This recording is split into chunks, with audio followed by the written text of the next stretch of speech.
जय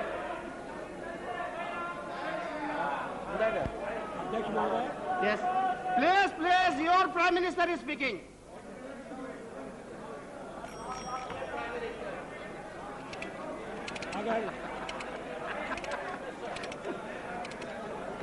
शांति से सुनो भाई, शांति से सुनिए।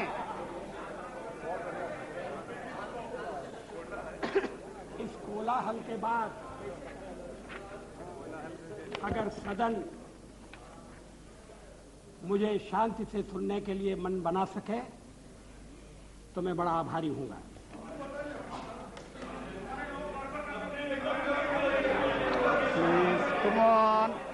Come on. यस मेरे प्रस्ताव पर You are more disciplined. हुई चर्चा में जिन्होंने भाग लिया है, मैं उन सबको धन्यवाद देना चाहता हूं। ये सदन चर्चा के लिए है, जरूर शांतिपूर्ण चर्चा के लिए, संयमित चर्चा के लिए, तर्कपूर्ण चर्चा के लिए। कुछ मित्रों का प्रयत्न था कि कोई चर्चा न हो, तत्काल वोट ले लिया जाए और वो यहां से निकलते ही कुर्सी पर जाकर बैठ जाए। Like a child.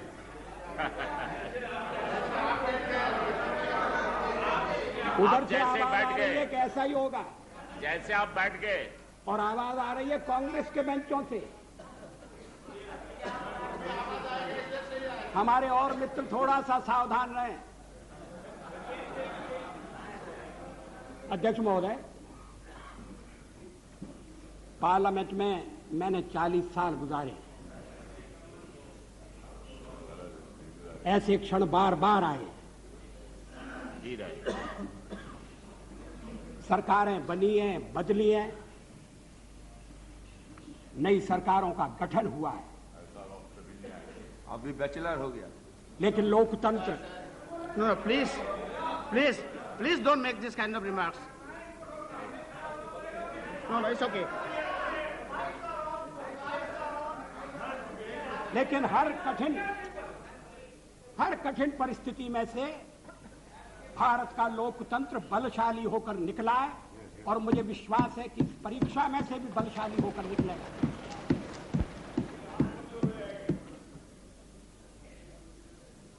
मैंने 40 साल आलोचना की है। आज भी अधिकांश में आलोचना सुनना पड़ी है। मराठी में एक कहावत है, निंदका से घर असावे शेजारी।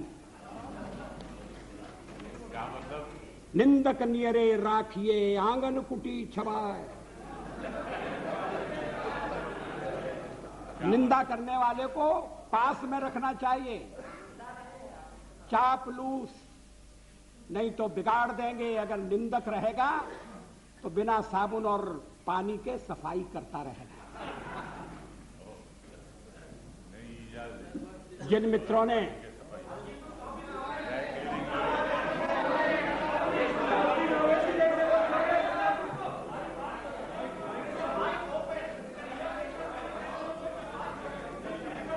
वो शिकायत कर रहे हैं, कौन? क्या शिकायत?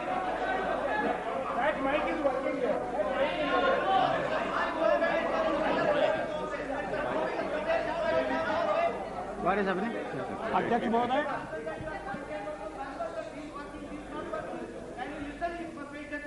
जिन्होंने प्रस्ताव का समर्थन किया है, It's okay, कोई उनको मैं विशेष रूप से धन्यवाद देना चाहता हूं। समता पार्टी के नेता श्री जॉर्ज फर्नांडिस, शिवसेना के नेता श्री सरपोतदार, अकाली दल के नेता बरनाला जी और हरियाणा पार्टी के जयप्रकाश जी, इन सब ने प्रस्ताव का समर्थन किया है। जिन्होंने आलोचना की है, मैं उनकी आलोचना का उत्तर दूंगा, मगर मैं विशेष रूप से श्री मरसोली मारान, थिरु मरसोली मारान, उनका उल्लेख करना चाहता हूं। I have a special word of gratitude for my dear friend, Thiri Marasoli Maran. Maran, I stand corrected. Despite our differences on certain issues, he was generous enough to set the record straight on the issue of horse trading by stating categorically that we did not use suitcases to convert our minority into majority. He has in fact demolished the baseless and politically motivated allegation leveled by some members. I am also glad that Thiru Maran has taken note of our resolve to restore the balance of resources in favor of states. We have always held the opinion that the center cannot be strong if the states are weak. Thiru Maran is disturbed over our advocacy of one nation, one people, one culture. I am happy that he shares our perception of one nation. But I must say that he has got it all wrong on our interpretation of one people and one culture. I categorically state here that BJP does not stand for uniformity. We recognize the celebrated India's plural, multi-religious, multilingual, and multi-ethnic character. This view is best reflected in a poem by one of India's greatest poets, Subramanya Bharati. The poem is entitled Entai, or My Mother. Bharati says, I would like to read in Tamil. Muppadu Kodi Muhyamuyalayal Uir Mohipuram Andra Deyal Ivar Chappumoji Padinet Deyal Anil Chindanai Andra Deyal.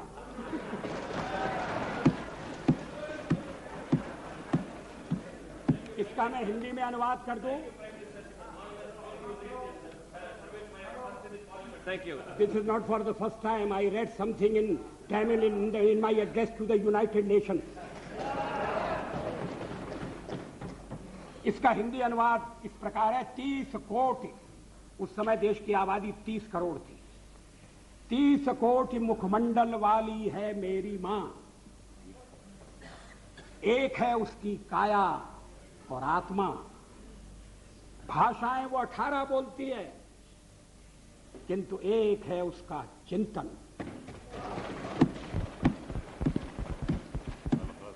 मित्रों, सौरा अध्यक्ष महोदय,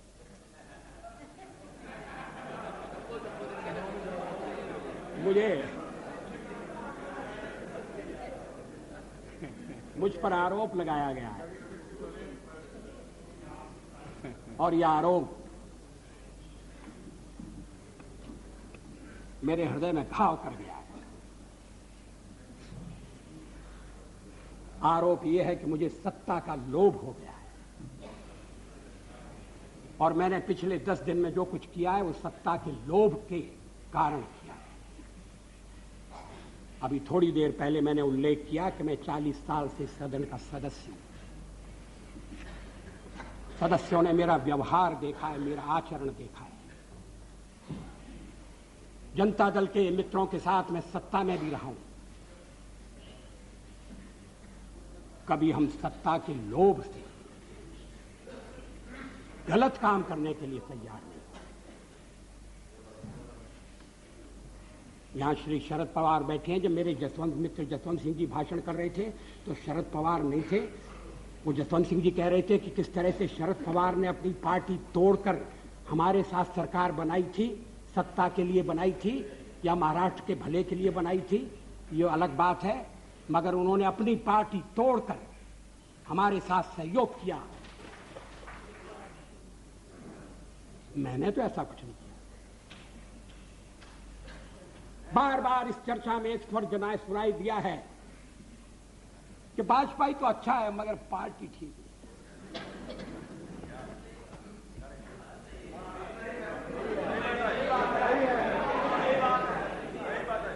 अच्छा, तो अच्छे वाजपेयी का आप क्या करने का इरादा रखते हैं?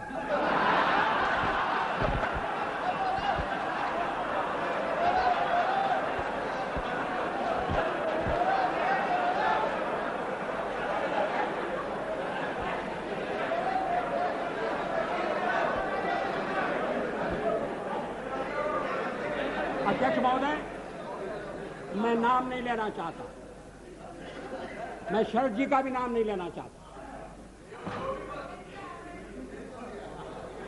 लेकिन पार्टी तोड़कर सत्ता के लिए नया गठबंधन करके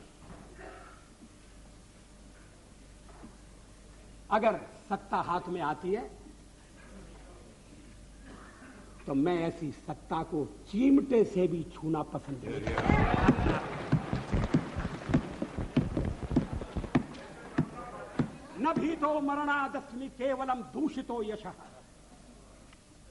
भगवान राम ने कहा था, मैं मृत्यु से नहीं डरता, अगर डरता हूं तो बदनामी से डरता हूं, लोकापवाद से डरता हूं। 40 साल का मेरा राजनीतिक जीवन खुली किताब है, लेकिन जनता ने जब भारतीय जनता पार्टी को सबसे बड़े दल के रूप में समर्थन दिया तो क्या जनता की अवज्ञा होनी चाहिए? जब राष्ट्रपति ने मुझे बुलाया और सरकार बनाने के लिए बुलाया और कहा कि कल आपके मंत्रियों की शपथ विधि होना चाहिए और 31 तारीख तक आप अपना बहुमत सिद्ध कीजिए, तो क्या मैं मैदान छोड़कर चला जाता? मैं पलायन कर जाता? जिस जनता का हमने विश्वास अर्जित किया है, और आप इकट्ठी भीड़ न करें। मैं अलग अलग पीछे, अब जब मैंने चर्चा आरंभ की थी तब इसका स्पष्टीकरण किया था। क्या यह तथ्य नहीं है कि हम सबसे बड़े दल के रूप में उभरे? अब जो और तर्क दिए जा रहे हैं मैं उन पर आऊंगा। क्या मैं राष्ट्रपति महोदय से कहता कि नहीं, पहले मुझे जरा बात कर लेने दो,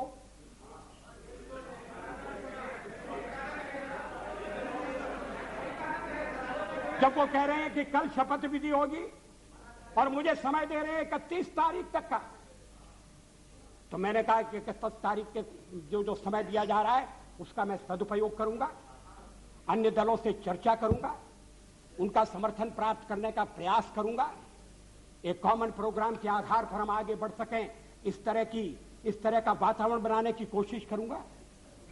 इसमें क्या आपत्ति की बात है? इसमें कौन सा सत्ता का लोभ है?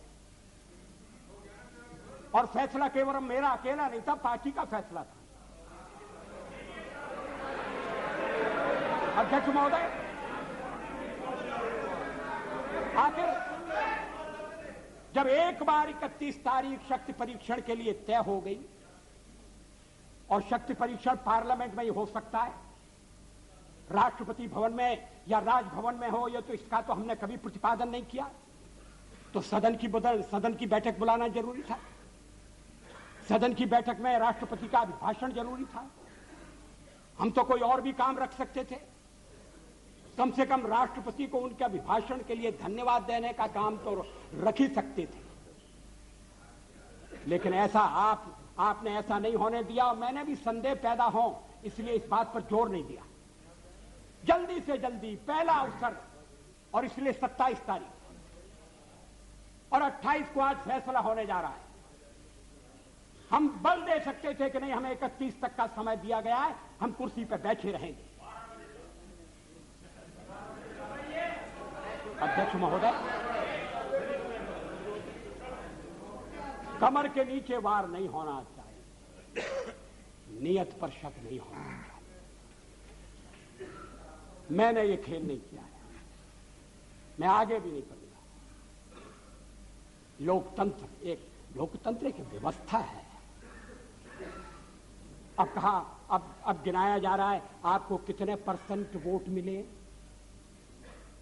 हमने जो वेस्टमिनिस्टर की पद्धति अपनाई है उसमें वोट नहीं गिने जाते हैं, प्रतिशत नहीं देखा जाता है, उसमें सीटें देखी जाती हैं। दोनों काम साथ नहीं हो सकते। ये कोई लिस्ट पद्धति वाला प्रोपोर्शनल रिप्रेजेंटेशन नहीं है। और मैं इस पद्धति के दोषों को पहले से इंगित करता रहा हूं। कभी कभी ऐसा हो सकता है कि जिस दल को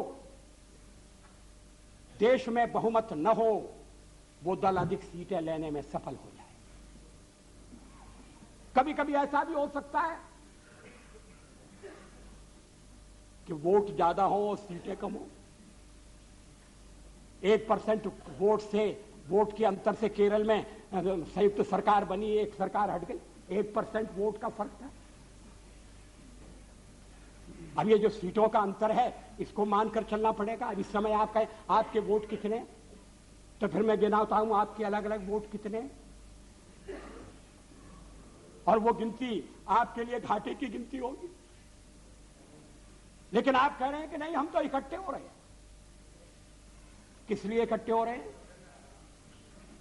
क्या देश में स्थिर सरकार देने के लिए इकट्ठे हो रहे हैं? जवाबदेह सरकार देने के लिए इकट्ठे हो रहे हैं? मैं फिर उसको दोहराना नहीं चाहता। आपका अभी तक कार्यक्रम नहीं बना है।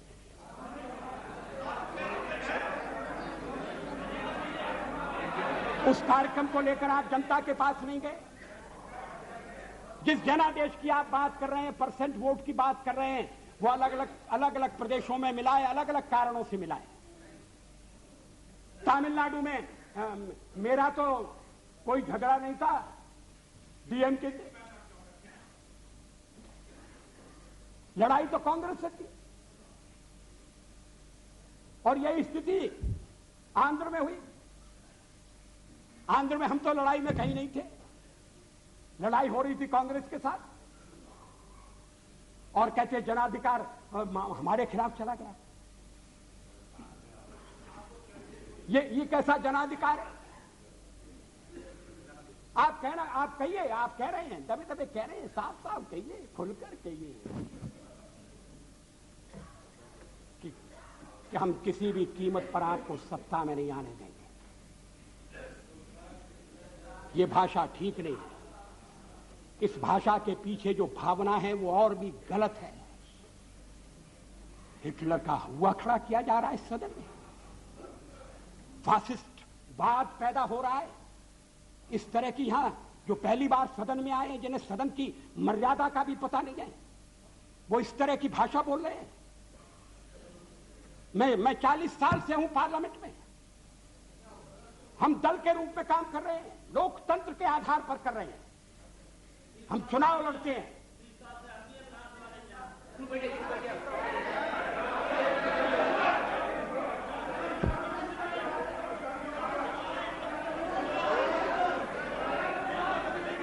प्लीज अध्यक्ष महोदय, please have patience to listen.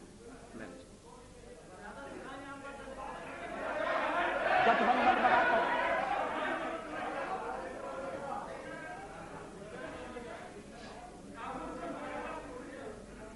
जनादेश कांग्रेस के खिलाफ है। कांग्रेस की संख्या आधी रह गई है। अलग अलग क्षेत्रों में अलग अलग ढंग से लोगों ने अपनी राय प्रकट की है। अब सब अगर इकट्ठे आ रहे हैं और कांग्रेस का समर्थन प्राप्त कर रहे हैं, और कांग्रेस समर्थन देने को तैयार है। कल मेरे मित्र श्री जॉर्ज फर्नांडिस ने जो कुछ कहा, मैं उसको दोहराना नहीं चाहता।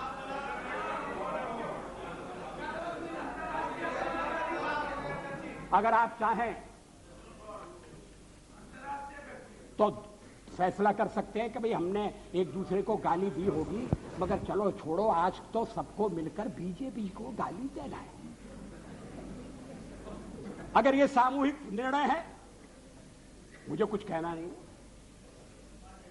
लेकिन इस तरह का निर्णय नकारात्मक होगा, इस तरह का निर्णय प्रतिक्रियात्मक होगा। इस तरह का निर्णय केवल हमें आने से रोकने के लिए होगा और ये लोकतंत्र को स्वस्थ बनाने वाली परंपरा नहीं डालेगा। ये आज मैं आपको चेतावनी देना चाहता हूं। हम तो प्रतिपक्ष में बैठने के लिए तैयार हैं। अध्यक्ष महोदय, जब मैं राजनीति में आया मैंने कभी सोचा भी नहीं था कि मैं एमपी बनूंगा। मैं पत्रकार था और ये राजनीति, जिस तरह की राजनीति चल रही है, मुझे रास नहीं आती।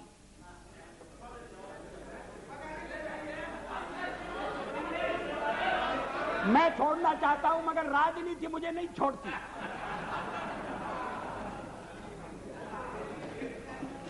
विरोधी दल का नेता हुआ, आज प्रधानमंत्री हूं, थोड़ी देर बाद नहीं रहूंगा।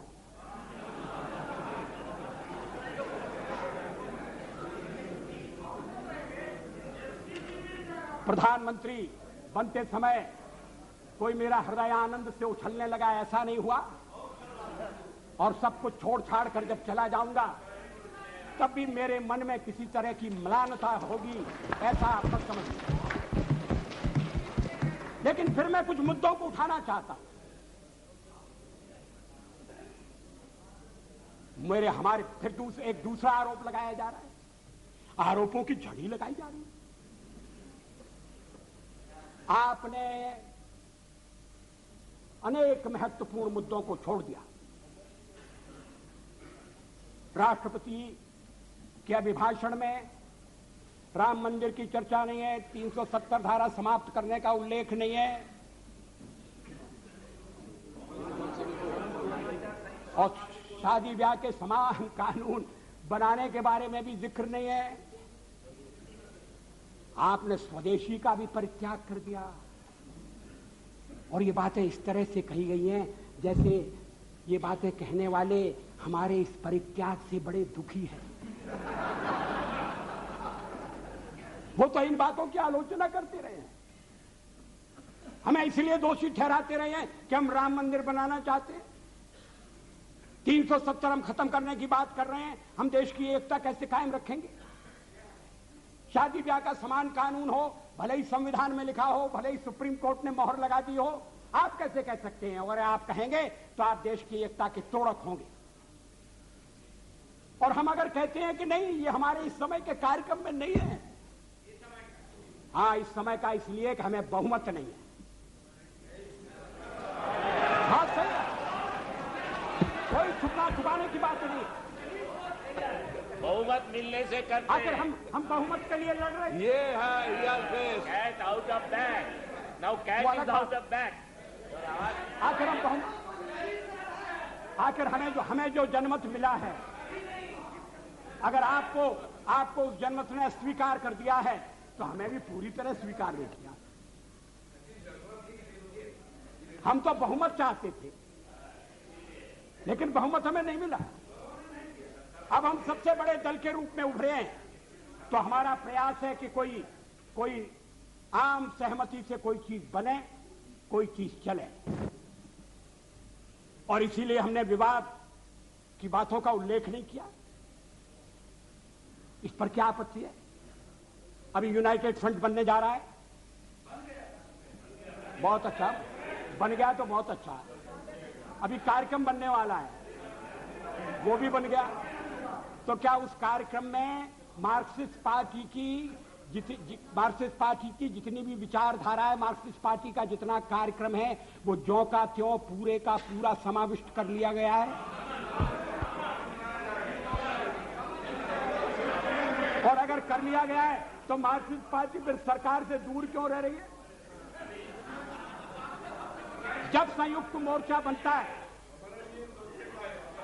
जब अनेक दल निकट आते हैं, साथ आते हैं, तो फिर हर एक को कुछ ना कुछ चीज छोड़ना पड़ती है। 1977 में भी हम 370 के समर्थक, 70 को समाप्त करने के समर्थक थे। ये रामविलास जी पासवान बैठे। 1977 में भी हम एटम बम बनाने के हक में थे। लेकिन हमने जब देखा कि लोकतंत्र पर संकट आया है, बाकी की सारी बातें इस समय एक तरफ रखने की जरूरत है और लोकतंत्र को बचाने की आवश्यकता है। इमरजेंसी के कारण लोकतंत्र खतरे में पड़ा था, देश एक जेल खाने में बदल गया था। हमने कहा कि मिलकर चलें और इस आने वाले अधिनायकवाद को रोकें। किसी ने हमको उस समय नहीं कहा कि आप 370 कहां छोड़ आए, किसी ने नहीं कहा और ठीक नहीं कहा। जब आप संयुक्त मोर्चा बनाएंगे तो हर एक पार्टी को थोड़ा थोड़ा अपना छोड़ना पड़ेगा, अपना थोड़े अपने विचारों को, कार्यक्रमों को अलग रखना पड़ेगा। और राष्ट्रपति ने अगर 31 तारीख तक का समय दिया तो इसीलिए दिया, राष्ट्रपति को मालूम था कि मेरा बहुमत नहीं है, लेकिन बड़ी पार्टी के रूप में उन्होंने बुलाया और 31 तक का समय दिया और दलों से बात करो, विचार विनिमय करो, इस बात का प्रयत्न करो कि कोई स्थिर सरकार बन जाए, स्थायी सरकार बन जाए। ये और देशों में भी होता है और ये होने लगा था। इसलिए कि आपने सबसे ज्यादा टांग अड़ाई।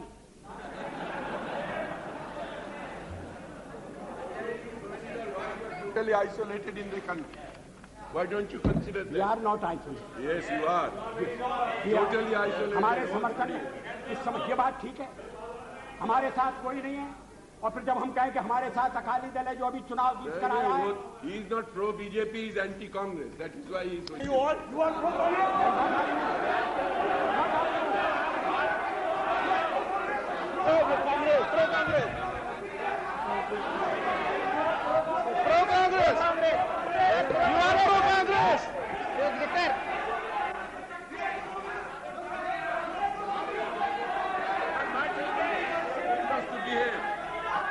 You ask your members to behave. You are here 40 years, I am also here for 25 years.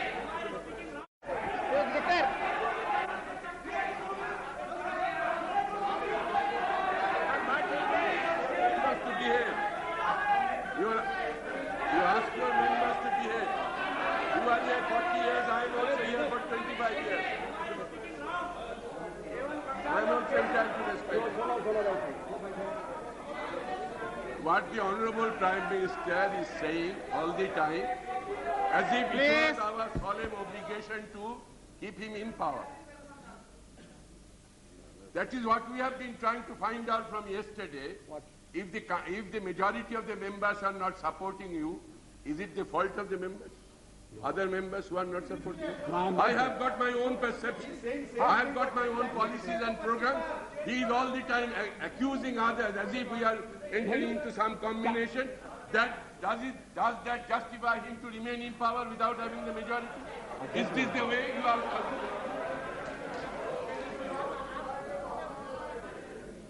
कल से मैं आलोचना सुन रहा हूं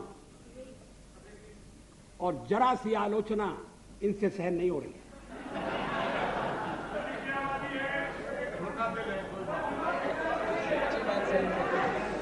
अगर मतदाता ने किसी एक दल को स्पष्ट बहुमत नहीं दिया तो क्या मेरा दोष है? और हमें सबसे बड़ी पार्टी के रूप में काम करने का अवसर दिया क्योंकि लोग परिवर्तन चाहते थे, यह भी हमारा दोष है। मेजॉरिटी। Acharya please. अध्यक्ष महोदय, मैं पश्चिम बंगाल की बात नहीं कर रहा हूं। मैंने कल उसका उल्लेख किया था, किस तरह से सीटें घटी हैं, किस तरह से वोट घटे, वो बात अलग है। Come back to power with 2/3 majority. Don't forget. For the fifth मगर कम time. हुआ। For the fifth time. I think it's It's a okay. world record. Mr. Chatterjee, please let the Prime Minister speak. अध्यक्ष महोदय, ये बात मेरी समझ में नहीं आती। अरे आप साफ हो जाओगे भाई। Please. कि जो दल अलग अलग चुनाव लड़े थे, About the point.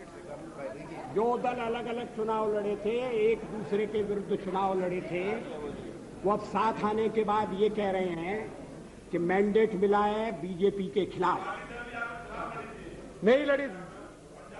और उसके लिए 82% लोगों ने वोट दिया है। ये विचित्र तर्क दिया जा रहा है।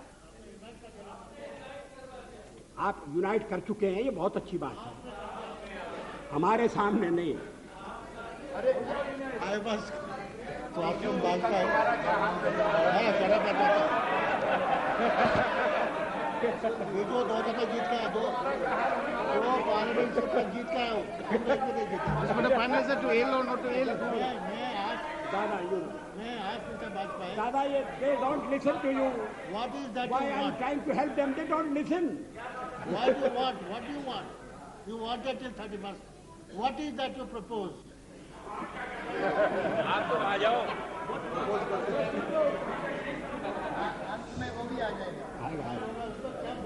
Have some patience. Let the Prime Minister continue. Please continue. मगर इतनी चर्चा चली, पहले तो आप चर्चा ही नहीं चाहते थे,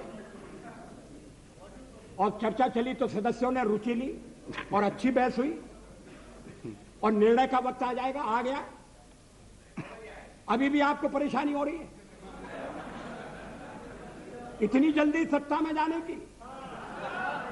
मुझे वो दिन याद है जब जनता पार्टी को तोड़कर आप चौधरी चरण सिंह जी को साउथ ब्लॉक ले गए थे और उनकी कुर्सी के पीछे खड़े होकर आपने फोटो खिंचवाया।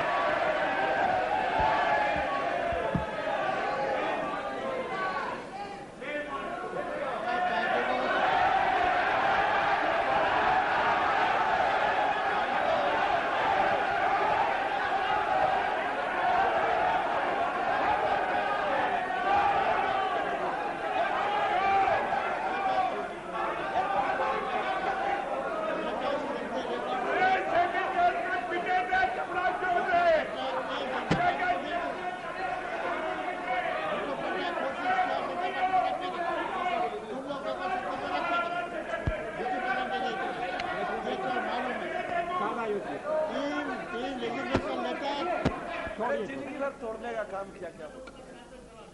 ये मैंने अध्यक्ष महोदय, मैंने चढ़ दिया। अरे mister Patnaik, mister Patnaik, prime minister बोल रहे हैं। Mister Patnaik, please sit down. Let the prime minister continue, please. अध्यक्ष महोदय, मुझे अपना बहुमत बनाने के लिए जो समय मिला था मैंने उसका उपयोग किया। मैंने अनेक दलों से अलग अलग बातें की। कुछ दल हमारे साथ आए हैं, कुछ दलों ने अपनी कठिनाई प्रकट की है, कुछ दलों का कहना है कि आपके साथ आने में हमें एक ही आपत्ति है कि हमारे कुछ वोट जाने का खतरा है। भारतीय जनता पार्टी के सहयोग के कारण अगर वोट जाते हैं, मैं समझ सकता हूं कि हर राजनीतिक दल को वोटों की चिंता करनी है, मगर ये वोटों का खेल किस सीमा तक जाएगा, किस हद तक जाएगा?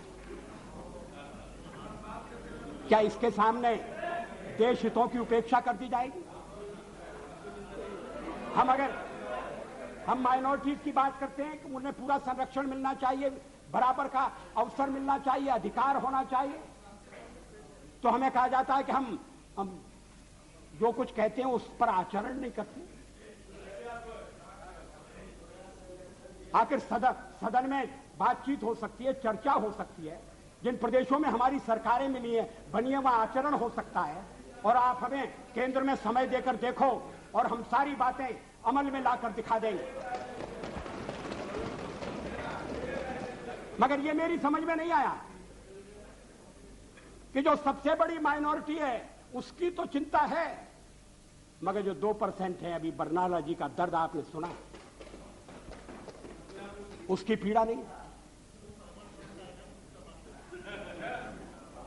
अध्यक्ष महोदय, मुझे वो दिन याद है, दिल्ली में दंगों के बाद और सिख भाइयों के कत्लेआम के बाद मेरा भी भाजपा का एक कार्यकर्ता मुझसे रात के अंधेरे में मिलने के लिए आया। मैं उसको पहचान नहीं सका। पहचान नहीं सका क्योंकि उसके बाल कटे हुए थे, उसके केश कटे हुए थे, दाढ़ी कटी हुई, केश कटे हुए थे। मैंने कहा तुम वही हो? तुमने ये क्या रूप बनाया? रात में क्यों आए हो? चुप कर क्यों आए हो? चोरी छिपे क्यों आए हो? कहा मैं दिन में आपके पास नहीं आ सकता, मैं केश धारण करके बाहर नहीं निकल सकता, इसलिए मैंने केशों की बलि चढ़ा दी है। मैंने दाढ़ी से भी मुक्ति मांग ली है और मैं रात को आया हूं आपके पास अपना दुखड़ा रोने के लिए, अपनी व्यथा रोने के लिए। उस समय हमने दिल्ली के सिखों की वकालत की थी, चुनाव में हमें घाटा हुआ। सिख विरोधी भावना भड़काकर कांग्रेस ने सत्ता हथियाई। हमने ऐसा पाप कभी नहीं किया।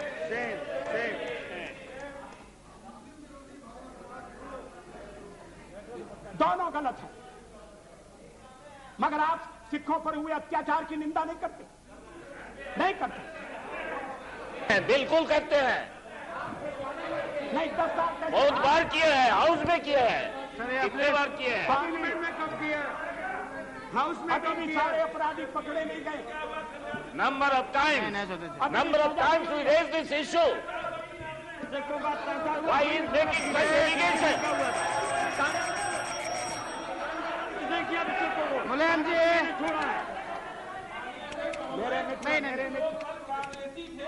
वही आज भाजपा ही बन करके Please. और इन्होंने सिखों को लखनऊ में लूटा। और वही एमपी में बना रहे, हम नाम बता सकते। please sit down, please, sit down. चलो, मेरे मित्र श्री मुलायम सिंह जी इस मामले में न बोले तो ज्यादा अच्छा होगा।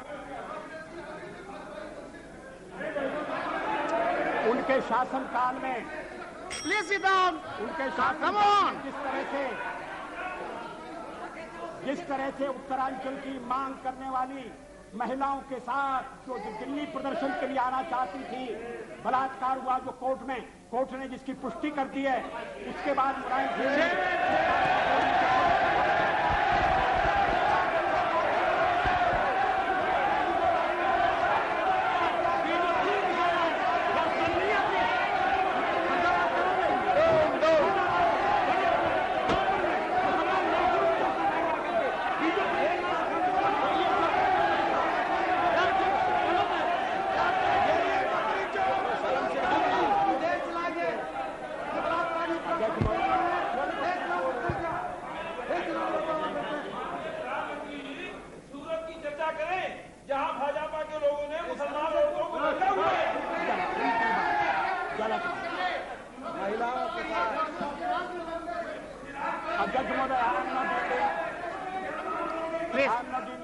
Please sit down. You have made your point. Please, no. Please sit down. No. ये सभी मित्र कल से लेकर आज तक बोलते रहे। अब मेरी बारी आई है तो ये मेरा मुंह बंद करना चाहते हैं, ये होने वाला नहीं है। और अगर संख्या बल के आधार पर ये करने का आप प्रयास करेंगे तो हमें सदन के बाहर ये विचारों की लड़ाई ले जाना पड़ेगी।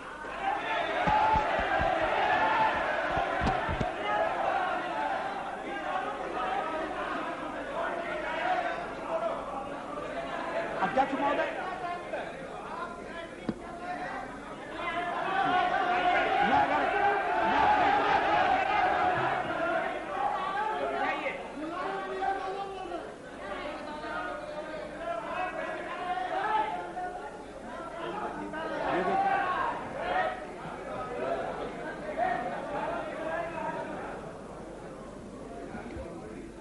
अध्यक्ष महोदय, मैं फिर Please. जहां से मैंने आरंभ किया था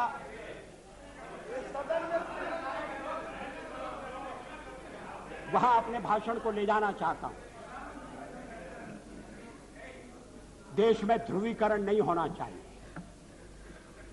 न सांप्रदायिक आधार पर, न जातीय आधार पर, न राजनीति ऐसे दो खेमों में बंटनी चाहिए कि जिनमें संवाद न हो, जिनमें चर्चा न हो, देश आज संकटों से घिरा है और ये संकट हमने पैदा नहीं किए। जब जब कभी आवश्यकता पड़ी संकटों के निराकरण में हमने उस समय की सरकार की मदद की है। उस समय के प्रधानमंत्री नरसिंह राव जी ने भारत का पक्ष रखने के लिए मुझे विरोधी दल के नेता के नाते जेनेवा भेजा था और पाकिस्तानी उसे देखकर चमत्कृत रह गए। उन्होंने कहा कि ये कहां से आए, क्योंकि उनके यहां विरोधी दल का नेता ऐसे राष्ट्रीय कार्य में भी सहयोग देने के लिए तैयार नहीं होता। वो हर जगह अपने सरकार को गिराने के काम में लगा रहता है। ये हमारी परंपरा नहीं है, ये हमारी प्रकृति नहीं है और मैं चाहता हूं ये परंपरा बनी रहे, ये प्रकृति बनी रहे। सत्ता का खेल तो चलेगा, सरकारें आएंगी जाएंगी, पार्टियां बनेगी बिगड़ेंगी, मगर ये देश रहना चाहिए, इस देश का लोकतंत्र अमर रहना चाहिए। क्या ये आज के वातावरण में कठिन काम नहीं हो गया है? ये चर्चा तो आज समाप्त हो जाएगी, मगर कल से जो अध्याय शुरू होगा उस अध्याय पर थोड़ा गौर करने की जरूरत है। ये कटुता बढ़ना नहीं चाहिए। मैं नहीं जानता यूनाइटेड फ्रंट ने श्री देवेगौड़ा को किस आधार पर अपना चौथे नंबर का नेता चुना है। वो यूनाइटेड फ्रंट की फर्स्ट चॉइस नहीं थे, वो तो फोर्थ चॉइस थे। मगर जो इनकी फोर्थ चॉइस थे अब वो देश की फर्स्ट चॉइस होने वाले हैं। मैं समझ सकता था नहीं, और उसका कारण ये है, अध्यक्ष महोदय मुझे खेद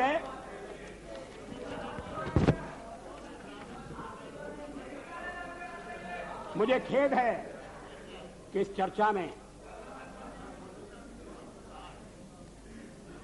ऐसे संगठनों का नाम लिया गया, उन्हें यहां घसीटने की कोशिश की गई, जो स्वतंत्र संगठन है, जो अपने राष्ट्र निर्माण में चरित्र निर्माण के काम में लगे। मेरा इरादा, मेरा उल्लेख आरएसएस से है। आरएसएस के विचारों से किसी का मतभेद हो सकता है, लेकिन आरएसएस पर जिस तरह के आरोप लगाए गए उन तरह के आरोपों की कोई आवश्यकता नहीं थी। और कांग्रेस पार्टी में और दलों में भी आरएसएस के रचनात्मक काम के लिए लोगों के दिलों में आदर है, सहयोग है। अगर वो दुखियों की बस्ती में जाकर काम करते हैं, अगर वो जाकर आदिवासी इलाकों में शिक्षा का प्रसार करते हैं, तो इसके लिए उनका अभिनंदन होना चाहिए, इसलिए उनको पूरा सहयोग दिया जाना चाहिए। अध्यक्ष महोदय, और यूनाइटेड फ्रंट में भी आप जिन्हें नेता बनाने जा रहे हैं श्री देवेगौड़ा जी, वो भी आरएसएस की अच्छाइयों से परिचित हैं और आरएसएस की प्रशंसा कर चुके हैं।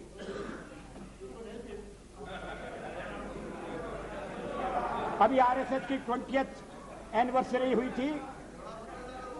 आरएसएस की ओर से संगठन के लिए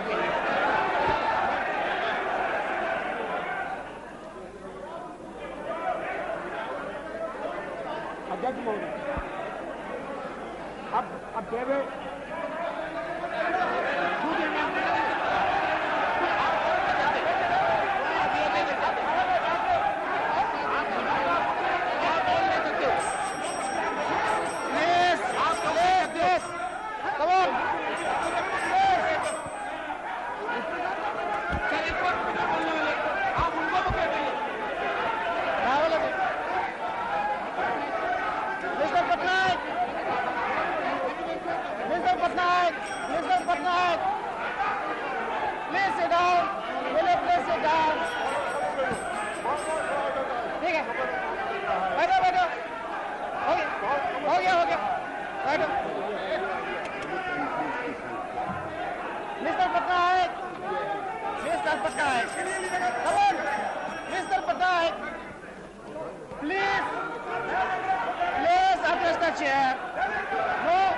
बस बस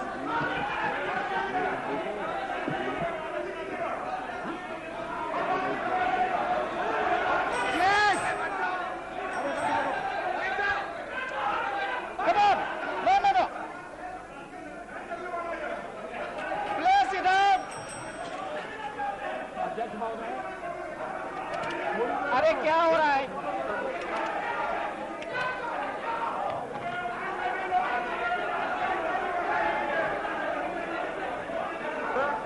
कल मंत्रिमंडल बन जाएगा, लड़ने लगोगे, पास खड़े होते हो साथ में।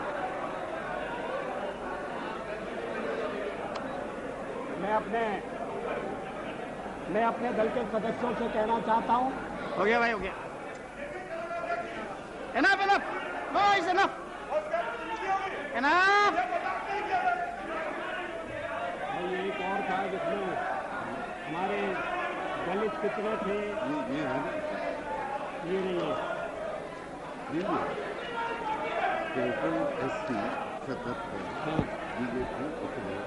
अध्यक्ष महोदय,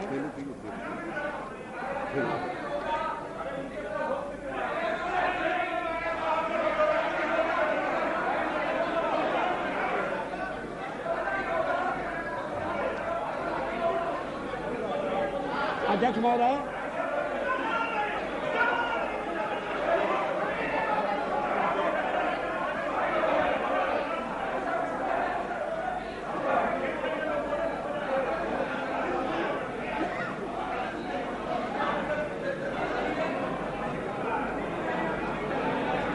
अध्यक्ष महोदय, ऑर्डर प्लीज। मेरे मित्रों को समझना चाहिए कि मैं भी निर्वाचित होकर आया हूं। उन्हें यह भी समझना चाहिए कि मैं सबसे बड़ी पार्टी के नेता के नाते राष्ट्रपति महोदय द्वारा प्रधानमंत्री नियुक्त हुआ हूं। प्रधानमंत्री के निर्देश के कारण और निर्देश के आधार पर मैं विश्वास मत लेकर आया हूं। राष्ट्रपति, अब अगर चर्चा होती है और उसमें बिजू पटनायक जैसा वरिष्ठ नेता मुझे टोकता है, please Mr. Patnaik, you don't have to react for everything. Mr. Patnaik, you are the senior most, one of the senior most leaders of the country. Please, you don't have to react for everything. अध्यक्ष महोदय, मैं इस बात का उल्लेख कर रहा था कि इस देश में जो देशभक्त हैं, विवेकवान हैं और जो अंतःकरण से भारत का भला चाहते हैं, वो आरएसएस के संपर्क में आए, वो जानते हैं कि संगठन देश हित की सेवा के लिए समर्पित है। और और मैं इसका ताजा उदाहरण देता हूं।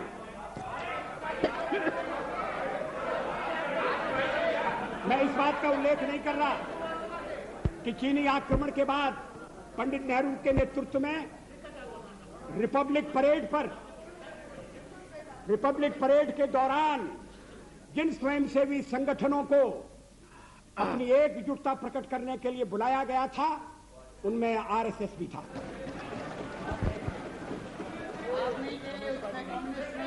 स्वर्गीय, उसमें कम्युनिस्ट नहीं थे। कम्युनिस्ट तो क्या भूमिका अदा कर रहे थे, मैं कहना नहीं चाहता।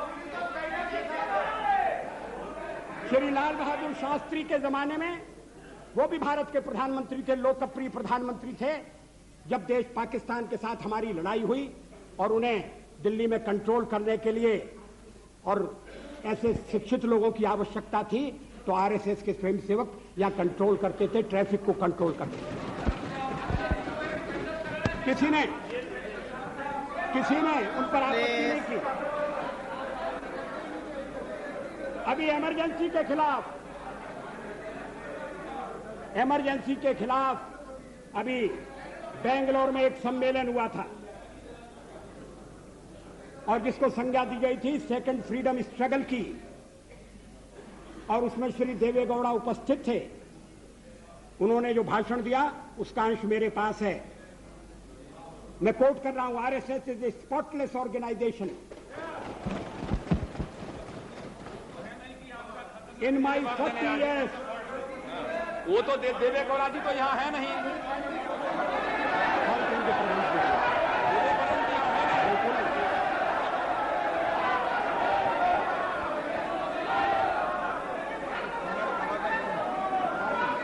Speaker, sir, allow the Prime Minister to speak. अध्यक्ष महोदय क्या हो रहा है, क्या कर रहे हैं? ये तो पढ़ा जाए। Allow the Prime Minister to put forth the facts.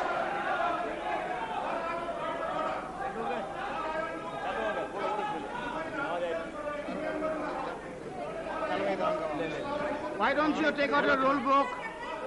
Why don't you take out your procedural object?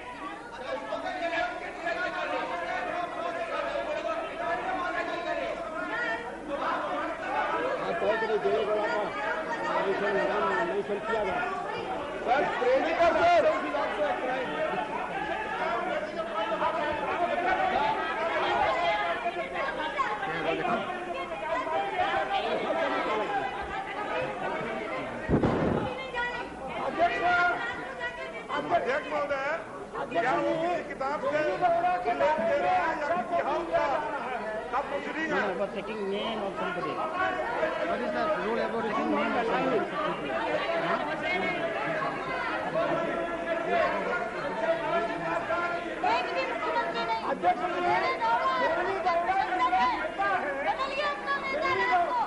Please. I will come to you. I'll come to you. Yes, mister. Please. I have given floor time. Let us listen. Mr. Speaker, sir. Mr. Speaker, Please. Mr. Loda. Justice Loda. I have given time to him. He'll come to you. Mr. Speaker, sir, I just want to draw your attention. Please, madam. Any member in this house has every right to quote any document provided. You were voting previously. Just a moment, let me finish. Right? Mr. Speaker, sir, but without any document, before authentication and before your prior permission, and that too, if any person is absent about him, nothing should be made public because he has no right to reply to this house, sir. Therefore, the Honorable Prime Minister, who was telling that he is having 40 years... Come on, under what rules? So he is quoting one document. Your point of order is under what rules? I said already... Come on. 115, sir. Under Rule 115, sir, the member which is once misquoting and directing and unnecessarily making this allegation against Mr. Davegaula having no relevance and it is absolutely false and fabricated. Absolutely false and fabricated.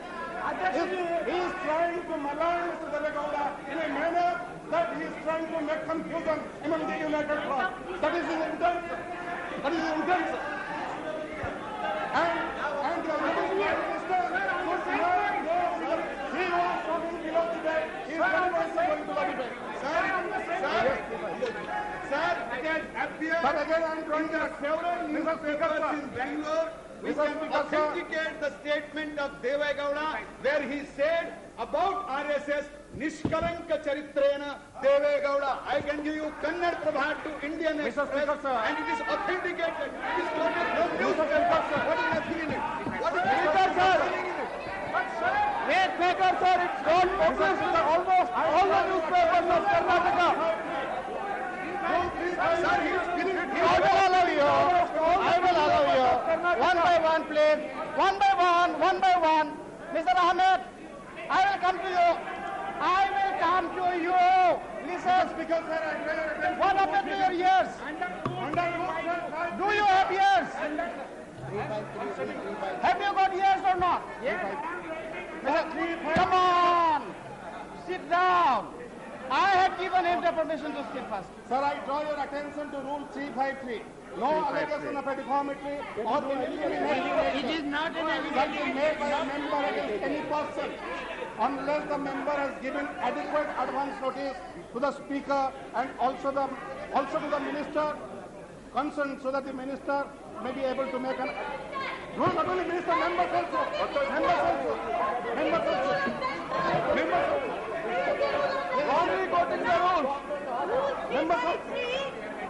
Therefore, sir, I just can any member, chair can assist us also in this matter. So the chair can assist also. Can any member? Yes, exactly. Rule पढ़ते नहीं है, एक rule 3-5-3 पढ़ा है। अरे rule पढ़िए ना, आप पढ़ा रहे हैं। ठीक है, आप पढ़िए ना। हमने मैं आ रहा हूँ, ठीक है, आप पढ़ लीजिए, ठीक है। What are the statements Prime Minister is telling? Mr. Minister, almost all the newspapers of Karnataka. Honorable Speaker.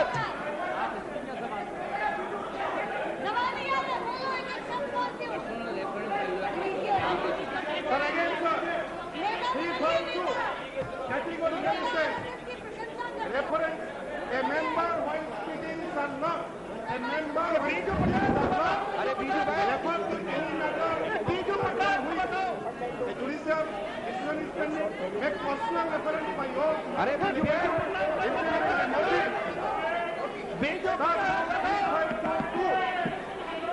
I'm referring to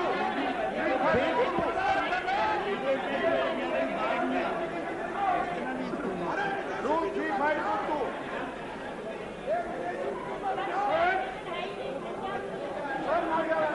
विदेशी बीजू बेटा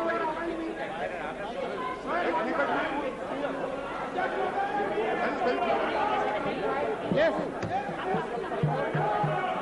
Have you finished? Mr. Jaina, have you finished? Anyway, you are finished. Honorable Speaker, The rule 353. let us listen to him. Sir, the rule 353 is very clear. No allegation of Question to be decided. You know, I think it will be. I don't like to give a final ruling on that. If the Prime Minister can avoid it at the moment. Yes. I'm sorry. Will you allow me to? Yeah, Prime Minister. अध्यक्ष महोदय, मैं बेंगलोर में आयोजित एक समारोह का उल्लेख कर रहा हूं, जिस समारोह में अन्य लोगों के अलावा श्री देवे गौड़ा उपस्थित थे। वो इमरजेंसी के खिलाफ आयोजित समारोह था। वो उस समारोह की तारीख है 26 जून 1995। अगर श्री देवे गौड़ा का बयान गलत होता, अगर जो अखबार में छपाए और क्या सब अखबारों में गलत बयान छपता? आप सुनिए। No, please. अध्यक्ष महोदय, इस बयान का कोई खंडन नहीं आया। श्री देवे गौड़ा अगर इस बयान को गलत समझते, अगर ये मिस रिपोर्ट हुआ है तो खंडन भेज सकते थे, क्लैरिफिकेशन भेज सकते थे। ऐसा तो उन्होंने नहीं किया। अब अध्यक्ष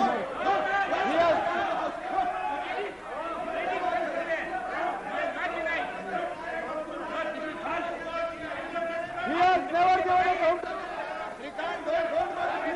The statement has come in all the newspapers. It has come in almost all the newspapers of Karnataka. Mr. Speaker, sir, this statement has never been denied. It has never been contradicted. It stands as it is. We have never seen any contradiction. Show me the contradiction. We don't have any public contradiction. Yeah, we have the statement. अध्यक्ष महोदय, how can you prevent me from reading this? Misleading now. Joshi ji, Mr. Prime Minister, now the honorable member, Mrs. Jaina, is now on record. Please.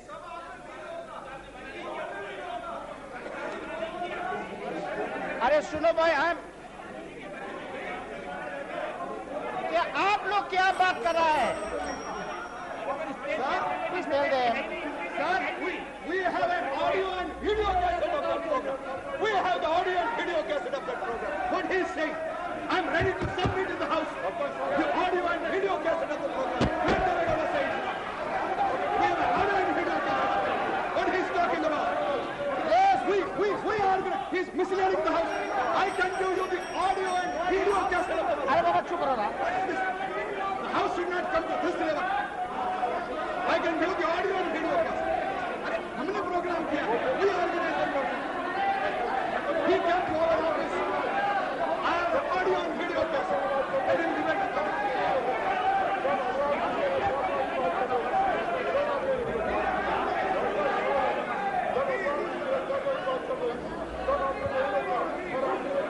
Misleading the House. Sir, we arranged the program. We invited him. Voting कराइए, voting कराइए. अरे बैठिए ना, बैठो. हमको कुछ काम करने दो ना, बैठो ना, बैठो. Please, speakers. Uma ji, come on, let us conduct the house. Speaker ji, come on, please. I want to do.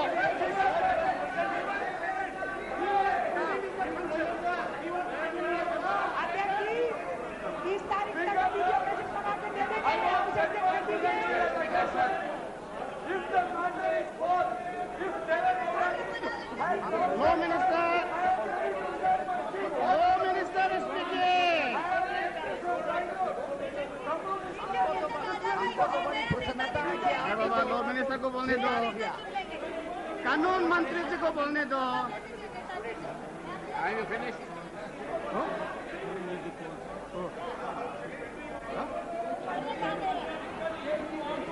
भाई साहब एक और तो आप विरोध करते हैं सर. एक थोड़ा जो भी आ रहे थे अभी दिया. We have already contradicted. We have already contradicted. But if the Prime Minister wants to read, let him read. जो आरएसएस का प्रशंसक है, आरएसएस की शाखा में गया हुआ है. Come on. Okay. All right. If the Prime Minister, Shino Baba, I'm here. If the Prime Minister is willing to authenticate the document, go ahead. Mr. Speaker, apart from authenticating the document, we have some present to present that is meeting. Sir, I submit only one thing. Prime Minister is agreed. I submit only one thing for your consideration. Yeah. It is not a small thing that has been said, sir, that the Prime Minister authenticated the document. Please reflect on what you have said. No, a member who quotes a Yes, sir, particular because sentence. you, sir, I do not wish to argue. No. But you said, you first denied Okay, the right to... I modify my say- statement. Then Whether the these honourable members member. say that you can quote it, Okay. you go to this. I modify my statement. The honourable member who is quoting, if he is willing to authenticate, it can be quoted. Mr. Speaker, sir. No. Mr. Speaker, may I say this? No. Now let us put an end to this controversy. No. Will you kindly hear me for 2 minutes? Mr. Speaker, I insist that you hear us. He's a law minister.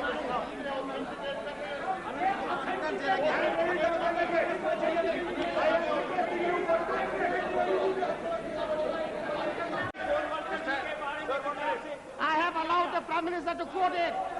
Yes. He can quote. And he is doing it as a right, not by grace of anyone. He is reading this document as a matter of right, not as a matter of grace from anybody. I have allowed you, sir, to quote.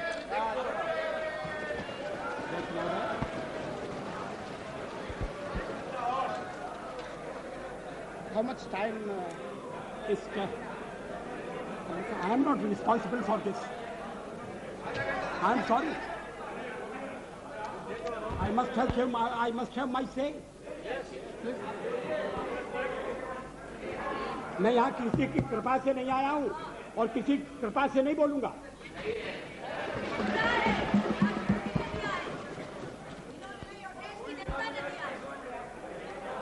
इस चर्चा में RSS का नाम मैंने नहीं लिया। इस चर्चा में आरएसएस का नाम कॉमरेड इंद्रजीत गुप्ता ने लिया।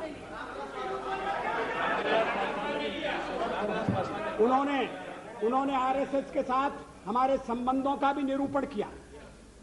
अब आरएसएस के बारे में क्या राय है, और अगर श्री देवेगौड़ा जैसे व्यक्ति की राय है तो अभी तक क्या हुआ था?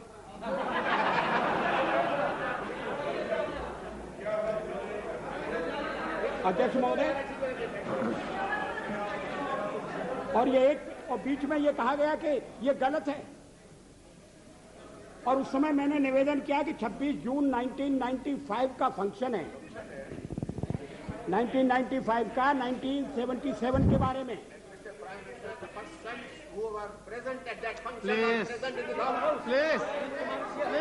let the Prime Minister speak. You must have confidence in your Prime Minister.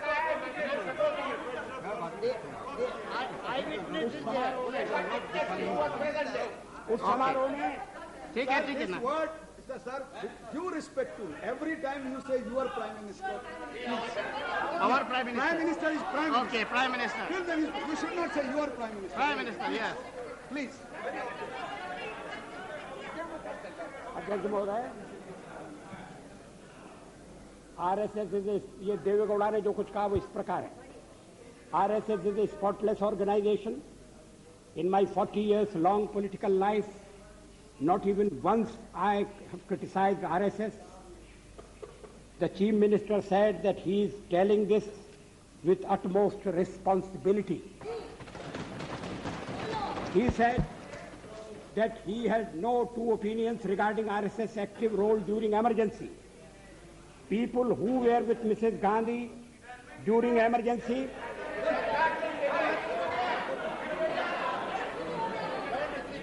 who praised her, who appreciated emergency, they are today with us and enjoying power. But RSS is the only organization without any black spot.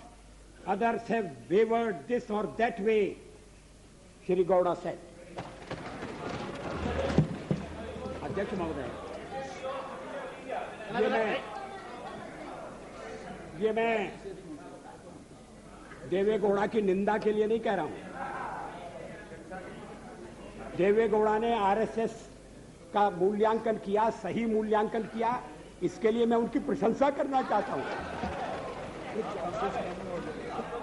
और आप चाहते हैं कि उनकी प्रशंसा भी सदन में न सुनी जाए, और किसी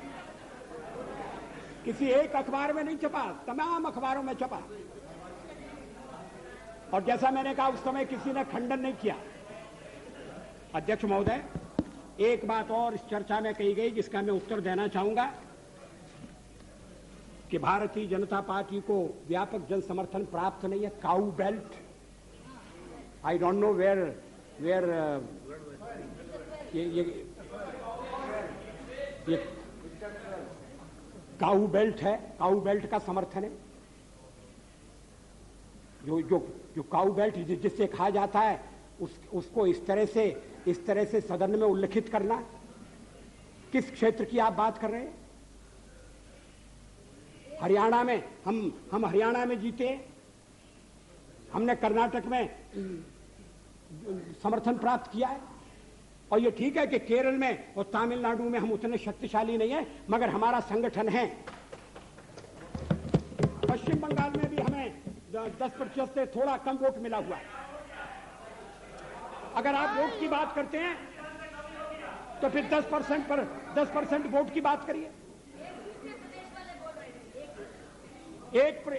इस सदन में एक व्यक्ति की पार्टियां, एक व्यक्ति की पार्टी,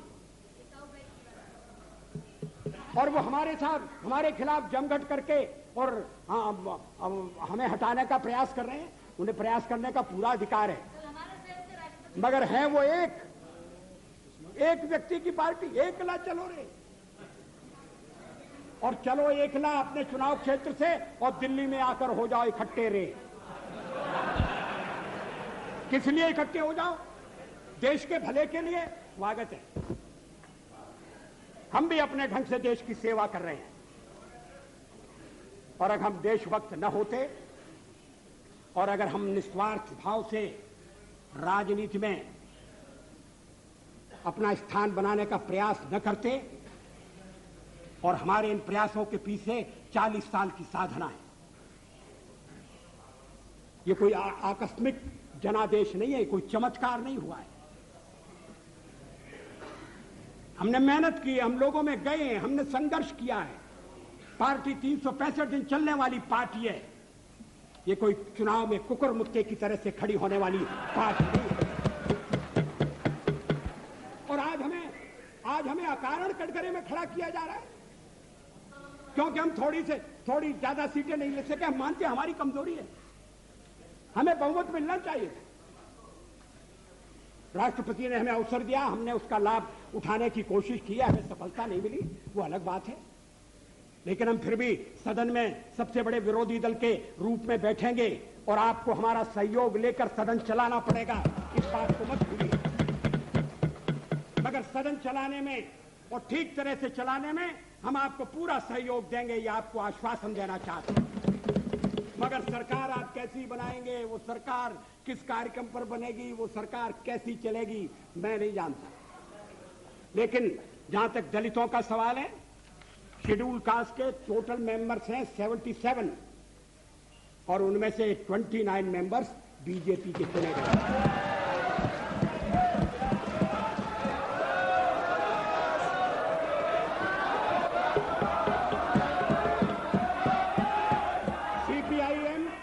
सीपीआईएम के 5 मेंबर हैं, सीपीआई 1 मेंबर है, कांग्रेस 15 मेंबर है, जनता दल 7 मेंबर है और सबसे ज्यादा हमारे मेंबर हैं।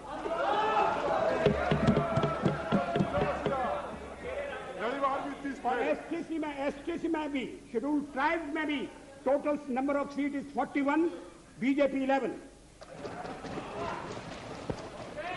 हमारा जनाधार नहीं है, हमें लोगों का व्यापक समर्थन प्राप्त नहीं है। अगर आप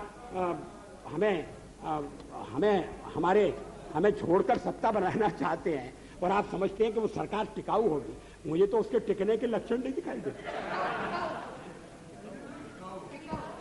वो पहले तो उसका जन्म लेना कठिन है, जन्म लेने के बाद जीवित रहना कठिन है। और ये सरकार अंतर विरोधों में घिरी हुई देश का कितना लाभ कर सकेगी, ये एक प्रश्नवाचक चिन्ह है। हर बात के लिए आपको कांग्रेस के पास दौड़ना पड़ेगा।